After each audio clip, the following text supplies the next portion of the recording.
కేటీఆర్ పై మంత్రి సీతక్క ఆసక్తికర వ్యాఖ్యలు చేశారు. కేటీఆర్ జైలుకు వెళ్లాలని కుతూహలంగా ఉన్నారని సెటైర్లు వేశారు. జైలుకు వెళ్లి సానుభూతి పొందాలని చూస్తున్నారని విమర్శించారు. ఈ వ్యవహారాన్ని దర్యాప్తు సంస్థలే చూసుకుంటాయన్నారు. కవిత జైలుకు వెళ్లొచ్చిన తర్వాత బీసీ ఎజెండా ఎత్తుకున్నారని, కేటీఆర్ కూడా జైలుకు వెళ్లి ఏదో ఒకటి చేయాలనుకుంటున్నారని విమర్శించారు. పాపం జైలుకు పోవాలని బాగా కుతూహలం ఉన్నట్టుంది. వాళ్ళ చెల్లె కూడా జైలుకు పోయి యోగా చేసిన అది చేసిన ఈయన కూడా అంటాను కదా యోగా చేసుకుంటా అని. మరి అన్నప్పుడు ఇంకా కక్ష సాధింపేందుకైతే నీకు ఇష్టం ఉన్నట్టుంది. బహుశా అందుకనే మమ్మల్ని లేనిపోని మాటలని రెచ్చగొడతా ఉన్నావు.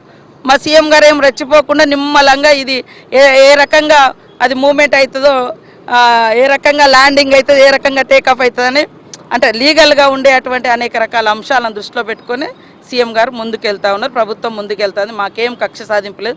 వాళ్ళ దురాంకారాలు కాబట్టి మనకు తెలుసుగా పల్లెలలో మనం ఒక దొరనో ఏదైనా ఎదిరిస్తే వాళ్ళు మనసులో పెట్టుకొని ఎట్లా అహంకారంతో ప్రవర్తిస్తారు. అదే ఆయన పొగరుబోతు మాటలు అదే కథ ఉన్నది.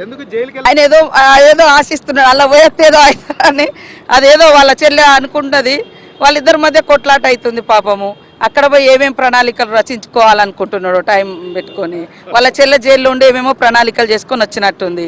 రాగానే బీసీల గురించి లేకుంటే మహిళల గురించి దళితుల గురించి ఏదో పాపం ఏదో ప్రేమను ఒలుకోబోస్తున్నారు. అధికారంలో ఉన్నప్పుడు చేసే అవకాశం ఉన్నా చేయలేదు.